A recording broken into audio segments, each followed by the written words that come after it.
नमस्कार, आप देख रहे हैं रवि लाइव। अभी हमारे साथ कांग्रेस के वरिष्ठ नेता और एमएलसी समीर कुमार सिंह हैं। इनसे बात करते हैं इन दिनों जो महागठबंधन में टूट की खबरें आ रही हैं, विभेद की खबरें आ रही हैं, उस पर समीर कुमार सिंह क्या सोचते हैं। ये जानना चाहेंगे सर कि कांग्रेस कब तक जो है बिहार में बैसाखी का सहारा लेकर चलेगी सर। देखिए, बैसाखी पर चलने की कोई नीयत नहीं है।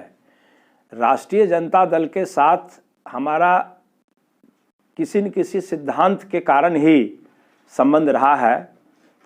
सिद्धांत यही है कि हम लोग नहीं चाहते हैं कि देश में सांप्रदायिक ताकत पनपे, जो देश के लिए बहुत ही हानिकारक है।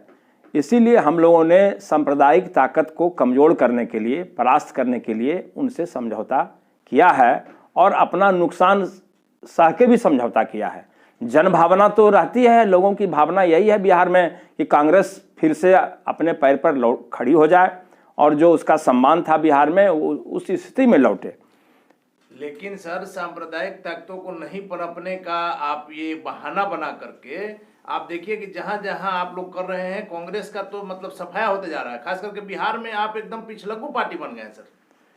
देखिए, बिहार में रह के ऐसी परिस्थिति में भी हमारा जनाधार बढ़ता रहा है और वैसी परिस्थिति में आपको याद होगा कि 2009 के लोकसभा चुनाव में इसी तरह का वाकया हुआ था और हम लोग अपने पैर पर खड़े हो गए और सभी सीटों पर अपनी उम्मीदवारी दे दी और हमने लोकसभा चुनाव में जो हमारा वोट प्रतिशत 4% था वो 2009 में बढ़ के 10.5% हो गया था सर। लेकिन आप अभी एमएलसी चुनाव का देखिए, इसके पहले 2021 में जो तारापुर कुशेश्वर स्थान में जो हुआ था चुनाव, उसमें आप देखिए कि लास्ट तक आप लोग लालू प्रसाद यादव की तरफ टकटकी लगा के देखते हैं कि वहां से क्या सिग्नल मिलेगा और वहां से आप लोग को नोटिस नहीं लिया जा रहा। ये इस ठीक, चीज को सर आपको मानना होगा। ये ठीक है। नेता हैं, साफ बोलने वाले नेता हैं। नहीं, ये ठीक आप कह रहे हैं कि तारापुर चुनाव के समय हम लोगों को भरोसा था कि हम लोग जब एलाइज पार्टनर हैं तो निश्चित रूप से तारापुर सीट हमारा बनता था। व्यवहारिक रूप से वो सीट हमारी थी। एक सीट मांगा था, एक सीट। लेकिन वो जब हमको नजरअंदाज करके दोनों सीट पर लड़ गए तो हमको क्या वोट आया भूल जाइए, लेकिन हमको इतना वोट जरूर आया जिससे कि वो दोनों सीट पर हार गए। तो हमारी तो अहमियत है। हम तो कहते हैं कि बिहार में हमसे अभी वर्तमान में वो मौजूद हैं। कल हम बहुत मजबूत थे, अभी वो मजबूत हैं। हो सकता है कि अपने ही मेहनत के बल पर हम कल फिर से मजबूत हो जाएंगे। इसमें कोई आश्चर्य, राजनीति में कोई आश्चर्य बात नहीं है। राजनीति में सर सब संभव है, यही बात हम आपको बताना चाह रहे हैं और जानना चाह रहे हैं कि इस बार भी जिस तरह से स्थानीय निकाय कोटे से 24 सीटों पर जो एमएलसी का जो चुनाव होने वाला है, जिसको लेकर के आप लोग एक याचक की तरह आरजेडी के सामने खड़े थे और आप लोग 5 से 7 सीटें मांग रहे थे। आपने आधा आधी की भी बात नहीं की थी। उसके बावजूद क्या परिणाम हुआ? लालू यादव ने बिना आप लोग से सलाह मशवरा किए हुए आप लोग टकटकी लगा के देख रहे हैं कि कब वहां से कॉलिंग आएगा और वो अपने से अपना सारा उम्मीदवार घोषित कर दिए। फिर आप लोग लास्ट में जाकर तैयारी कर रहे हैं। हम लोगों ने मांगा नहीं था, बल्कि तारापुर चुनाव के पश्चाताप स्वरूप लालू जी ने खुद बयान दिया था सार्वजनिक रूप से कि हम कांग्रेस के साथ हैं, एलाइज पार्टनर हम कांग्रेस के हैं और हम लोग जो है सो एक दूसरे को मजबूती देंगे। जो घटना हुई उस पर उसको भुला जाना है, नज़रअंदाज करना है और जो एमएलसी का चुनाव होगा उसमें हम 5-6 सीट कांग्रेस को देंगे और हमारा गठबंधन कायम रहेगा। उन्होंने बयान दिया था। हमने कांग्रेस को ठगा या नहीं? ये तो अब जनता देखे कि हमने ठगा कि उन्होंने ठगा। आप ही की बातों को माना जाए तो उन्होंने उस समय कहा था कि चलो इस बार की बातें भुला जाओ, आगे से हम लोग फिर साथ मिलकर काम करेंगे। फिर जब मौका आया एमएलसी का चुनाव का तो आपको साइड छोड़ दिया। यानी जब देखिए, उनको जरूरत होगी आपको यूज करेंगे, नहीं तो फिर फेंक देंगे। हमको एक चीज की जानकारी है कि लालू प्रसाद और तेजस्वी जी ये दोनों कद्दावर नेता हैं उस दल में।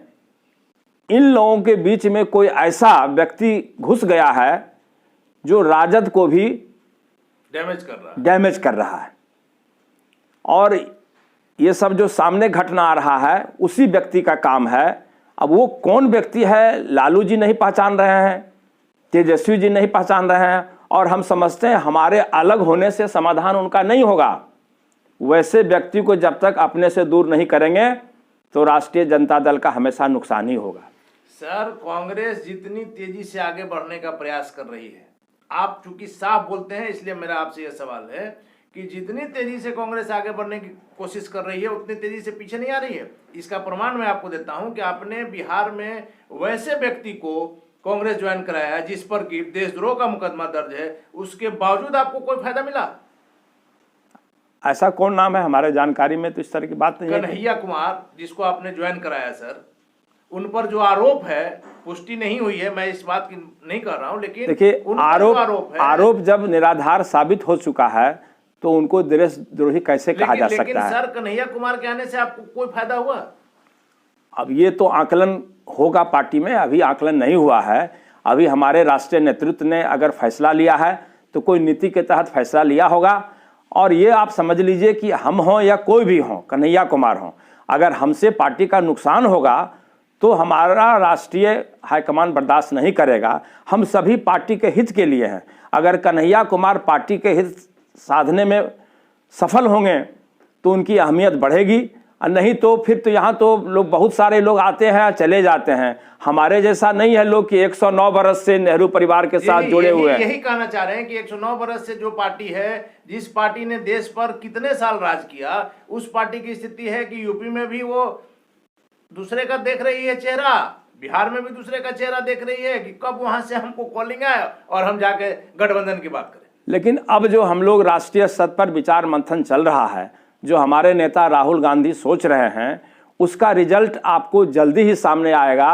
और हम लोग निश्चित रूप से विकल्प के रूप में हम लोग 2024 में आएंगे, और निश्चित रूप से हमारे नेता राहुल गांधी। 2024 में सर आरजेडी से आपका गठबंधन होगा या नहीं होगा? फिर ये अभी इतना पहले हम कैसे बता दें? इतनी बेइज्जती के बाद भी आप ये ताल ठोक कर नहीं कह पा रहे हैं कि हमारा गठबंधन अब नहीं होगा? नहीं, बेइज्जती हमारी नहीं है, इसलिए कि हमने ऐसा कोई याचना नहीं किया। जैसे आपने कहा कि याचक के रूप में हमने कोई याचना नहीं किया है। लोग उनको देख रहा है कि उन्होंने मेरे जैसे अनुशासित पार्टी को कैसा व्यवहार दिया, लोग देख रहा है। हमारे आचरण में मन में आरजेडी के व्यवहार से कष्ट नहीं है? नहीं, कष्ट स्वाभाविक है कि व्यवहार जब अच्छा नहीं होता है तो कष्ट, जब हम लोग भी तो मानव हैं, कष्ट होना स्वाभाविक है। लेकिन कुछ बड़े उद्देश्य को प्राप्त करने के लिए आदमी अपमान का घूंट पी करके भी समझौता करता है। सर यही मेरा सवाल फिर आ रहा है कि कांग्रेस अपनी तिलांजलि दे करके क्षेत्रीय दलों के साथ रहेगी और क्षेत्रीय दल उनका भाव नहीं देंगे? नहीं, ठीक है, क्षेत्रीय दल जो सोचती है अलग बात है, लेकिन हम लोग राष्ट्रीय पार्टी हैं तो देश के संदर्भ में सोचते हैं, सिर्फ राज्य के संदर्भ में नहीं सोचते हैं। तो हमारे देश के जितने भी बड़े बड़े नेता हैं, इस पर निश्चित रूप से हम लोग भी उनको संदेश भेजेंगे, परिस्थिति को बताएंगे। और हमको लगता है कि हमारे लोकप्रिय नेता राहुल गांधी जी अपने सलाहकारों के जरिए निश्चित रूप से किसी ठोस नतीजे पर पहुंचेंगे बिहार के संबंध में, उत्तर प्रदेश के संबंध में। एक सवाल और है सर, आपने ऐसा सवाल उठाया है, आपने कहा है कि जब तक हमारा समर्थन नहीं मिलेगा यहाँ पर तेजस्वी मुख्यमंत्री बिहार के नहीं बन सकते। देखिए, हमने आपको पहले ही बताया कि आप देख लीजिए कि लालू जी अलग हो गए 2009 में, हमने 10.5% वोट दिया, हमको आया। तो 10.5% अगर उनके साथ जुड़ जाता तो कितनी संख्या में वृद्धि होती। तो ये तो वो समझ चुके हैं कि कांग्रेस हमसे तुलनात्मक दृष्टि से बिहार में कमजोर है, लेकिन इतना भी कमजोर नहीं है कि उनको सत्ता में रहने से हम वंचित नहीं कर सके। कांग्रेस का सहारा लेना ही होगा। कांग्रेस का सहारा अगर लिए हुए वो सरकार नहीं बना सकते हैं। आपका साफ तौर पर कहना है कि मुख्यमंत्री बनने के लिए तेजस्वी को आपका सहारा लेना ही पड़ेगा, इसके बिना वो नहीं बन सकते हैं। यूपी में सर यदि किसी कारणवश, जैसा कि कांटे की टक्कर है सपा और बीजेपी में, यदि बीजेपी की सरकार 10 मार्च को वहां नहीं बनती है तो क्या इसका असर बिहार सरकार पर होगा? नहीं, बिहार उत्तर प्रदेश का फैसला यहाँ कोई असर नहीं होने वाला है। नीतीश कुमार और चिराग पासवान को आप कैसे लेते हैं? आखिरी सवाल मेरा ये सर, क्योंकि चिराग इन दिनों बहुत तेजी से उभरते हुए नेता हैं, विपक्ष की वो भूमिका अदा कर रहे हैं जिनके पास 50 और 80 विधायक उनको करना चाहिए, वो बिना विधायक के चिराग पासवान कर रहे हैं हर वो मुद्दा जिस पर सरकार की कमी है। हम लोग कांग्रेस में हैं और रचनात्मक ढंग से माननीय मुख्यमंत्री जी की आलोचना भी करते हैं। जहाँ तक राजहित का बात होता है तो वहाँ पर हम लोग उनको चेतावनी देने का भी काम करते हैं। लेकिन इसमें कोई संदेह नहीं है कि माननीय मुख्यमंत्री जी एक मर्यादित नेता हैं और कहीं से उनके वाणी में कोई गड़बड़ी नहीं है। उनकी तुलना में कोई मुकाबला नहीं है पासवान जी का, चिराग पासवान जी का। उनके पुत्रवत हैं वो, और वो लोग सभी एक परिवार के तरह रहे हैं। जी। तो परिवार में कब टूट होगा, कब मिल हो जाएगा, कहना मुश्किल है।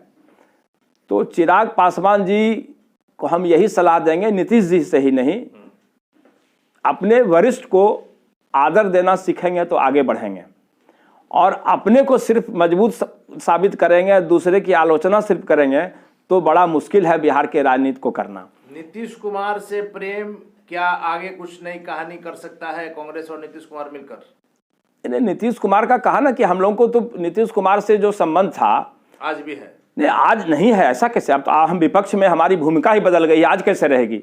आज तो हम सदन से लेकर बाहर तक उनकी आलोचना करते हैं। लेकिन नीतीश कुमार जी से व्यक्तिगत तौर पर नीतीश कुमार की आज भी आप प्रशंसा करते हैं? नहीं, प्रशंसा इसलिए करते हैं कि उस समय जो उनके नेतृत्व में हम लोगों ने बिहार में शासन दिया, जो कांग्रेस साथ मिलकर के चला रही थी, तो निश्चित रूप से उसका मैंने अनपैरेलल शासन था।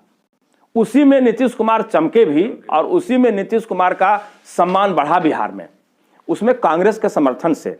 और उनको लगा कि नहीं, कांग्रेस नहीं, भारतीय जनता पार्टी का बिहार में जनाधार बढ़ गया है, इसलिए कांग्रेस को लात मार दो और भारतीय जनता पार्टी से साथ लेकर के सरकार बना जाओ। तो वो अगर सत्ता की राजनीति नहीं करते, सिर्फ सिद्धांत की राजनीति करते, तो नीतीश कुमार आज देश के महान नेताओं में से होते। हम ये भी नहीं कह रहे हैं कि आज बहुत छोटे नेता हैं, वो बड़े नेता हैं, लेकिन उनको कांग्रेस के साथ जो कांग्रेस ने उनको व्यवहार दिया, उनसे भी हम लोगों को उस तरह का व्यवहार नहीं मिला। अगर भविष्य में भारतीय जनता पार्टी से अलग हो जाए, कोई भी बात बन सकती है, कोई भी रणनीति बन सकती है। स्वागत है आपके यहाँ? नहीं, हमारे यहाँ वो तो फैसला हमारे राहुल गांधी जी करेंगे जी।